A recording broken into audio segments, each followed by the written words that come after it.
Bismillahirrahmanirrahim. Assalamualaikum warahmatullahi wabarakatuh.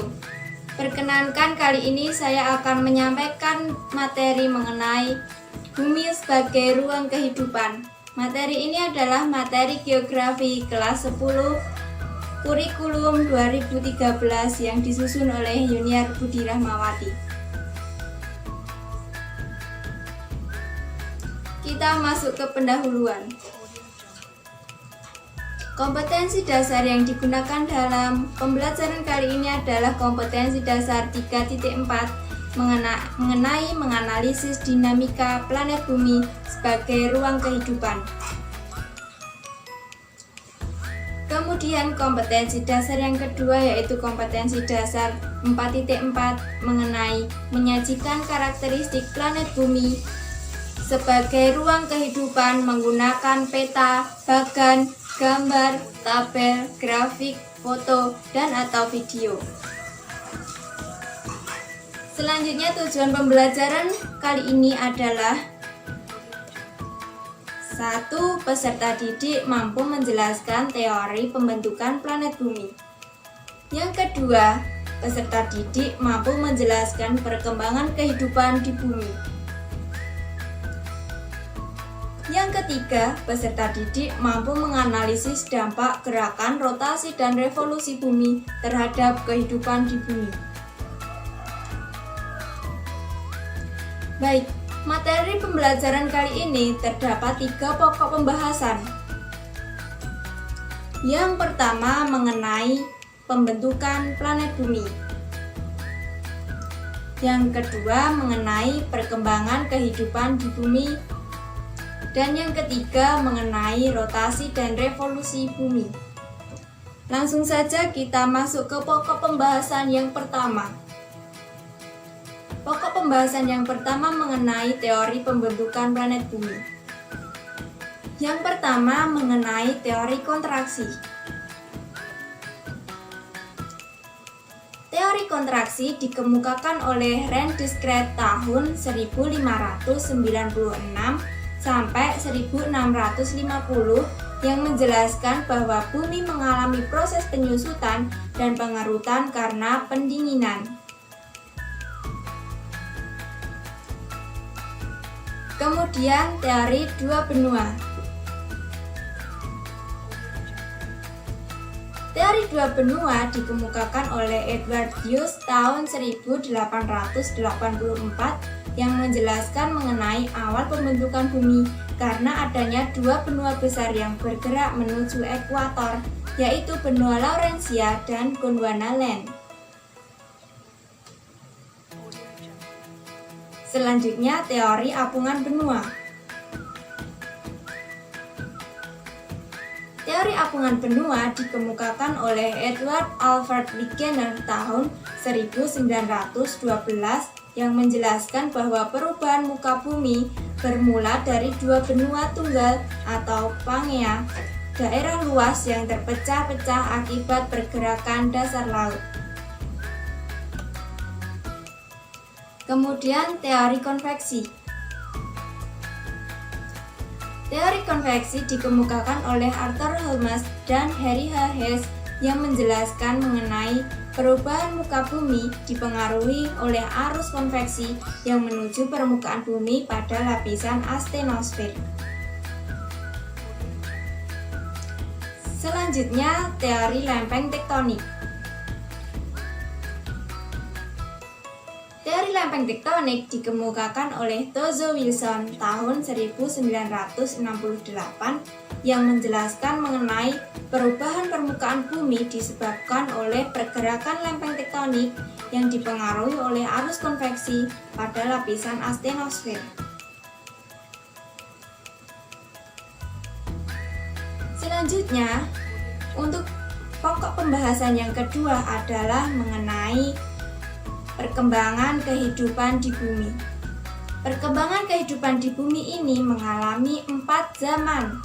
Yang pertama yaitu zaman Arkeozoikum, yang kedua zaman Paleozoikum, yang ketiga zaman Mesozoikum, dan yang keempat mengenai zaman Neozoikum.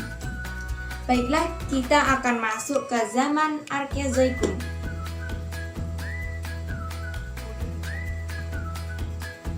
Zaman Arkeozoikum. Zaman Arkeozoikum merupakan zaman yang tertua, terjadi pada 4,5 sampai 2,5 miliar tahun lalu, merupakan masa awal pembentukan batuan kerak bumi yang kemudian berkembang menjadi protokontinen. Selain itu, pada zaman ini juga diketahui dengan adanya ciri-ciri seperti belum adanya tanda-tanda kehidupan, kemudian bumi masih berbentuk bola gas dengan suhu panas, kemudian suhu di bumi sangatlah panas. Selain itu juga terdapat rotasi yang bergerak sangat cepat. Selanjutnya zaman Paleozoikum. Zaman Paleozoikum terjadi pada 590 hingga 250 juta tahun lalu, di mana sudah terdapat tanda-tanda kehidupan seperti makhluk bersel satu, hewan kecil yang tidak bertulang belakang, jenis ikan, gangga, dan rumput-rumputan. Selain itu juga dapat diketahui dengan adanya ciri-ciri seperti kondisi di bumi belum stabil. Kemudian iklim masih berubah-ubah dan curah hujan sangatlah tinggi. Selanjutnya, zaman Mesozoikum. Pada zaman Mesozoikum terjadi pada 150 juta tahun lalu, di mana perkembangan reptil mencapai puncaknya, terutama dinosaurus, ditandai dengan adanya aktivitas tektonik, iklim, dan evolusi. Selain itu, kita juga dapat mengetahuinya dengan ciri-ciri seperti banyak hewan reptil yang berukuran besar, kemudian keadaan iklim di bumi stabil dengan kondisi basah dan panas. Kemudian, benua di bumi mengalami pergeseran. Selanjutnya, zaman Neozoikum. Zaman Neozoikum merupakan zaman yang berlangsung sekitar 60 juta tahun lalu, di mana bumi sudah memungkinkan untuk menjadi tempat hidup yang ditandai dengan adanya binatang mamalia sejenis kera dan monyet. Sedangkan reptil besar sudah mulai mengalami kepunahan. Selain itu, di zaman Neozoikum juga dapat diketahui dengan adanya ciri-ciri seperti sering terjadi aktivitas tektonik dan vulkanik. Kemudian adanya kehidupan manusia dan terjadi zaman es pada kala Pleistosen. Oke, kita masuk ke pembahasan yang ketiga mengenai rotasi dan revolusi bumi. Baik, kita masuk ke rotasi bumi. Rotasi bumi berputar pada porosnya dari timur ke barat. Kemudian waktu yang diperlukan bumi untuk berotasi adalah 23 jam 56 menit 4,09 detik. Kemudian apa sih dampak dari rotasi bumi? Dampak dari rotasi bumi yaitu gerak semu harian pada benda langit. Kemudian pergantian siang dan malam. Bagian bumi yang tidak mengalami paparan sinar matahari akan mengalami malam hari. Kemudian bagian bumi yang mengalami paparan sinar matahari akan mengalami siang hari. Kemudian terjadi pembelokan arah angin. Angin dibelokkan ke arah kanan di belahan bumi utara dan ke arah kiri di belahan bumi bagian selatan. Kemudian terjadi pembelokan arus laut. Arus laut dibelokkan ke arah kanan di belahan bumi bagian utara dan ke arah kiri di belahan bumi bagian selatan. Kemudian terjadi perbedaan percepatan gravitasi. Rotasi mengakibatkan kutub menjadi lebih cepat dibandingkan daerah khatulistiwa. Kemudian yang terakhir yaitu perbedaan pembagian waktu pada suatu wilayah. Kita masuk ke revolusi bumi. Revolusi bumi bergerak mengelilingi matahari pada garis edarnya dari barat ke timur, pada waktu yang dibutuhkan bumi untuk melakukan sekali putaran adalah selama 365 hari, 9 menit, 10 detik. Kemudian apa sih dampak dari revolusi bumi? Dampak dari revolusi bumi adalah gerak semu tahunan matahari. Pada tanggal 22 Desember sampai 21 Juni bergeser ke arah belahan bumi utara.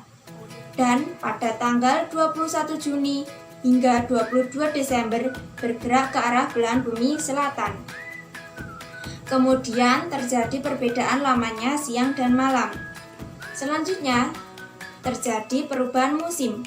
Musim di dunia dibedakan menjadi musim semi, panas, gugur, dingin, kemarau, dan musim penghujan. Kemudian terdapat perubahan kenampakan rasi bintang. Dan yang terakhir adalah terjadinya gerhana. Gerhana terjadi apabila matahari, bumi, bulan berada pada satu garis lurus. Gerhana ini terdapat dua macam, yaitu gerhana matahari dan gerhana bulan. Selanjutnya kita masuk ke kesimpulan. Proses pembentukan planet bumi memiliki 5 teori dasar, yaitu teori kontraksi, teori konveksi, teori dua benua, teori apungan benua, dan lempeng tektonik. Kemudian, perkembangan kehidupan di bumi terkelompokkan menjadi 4 zaman, yaitu zaman Arkeozoikum, zaman Paleozoikum, zaman Mesozoikum, dan zaman Neozoikum.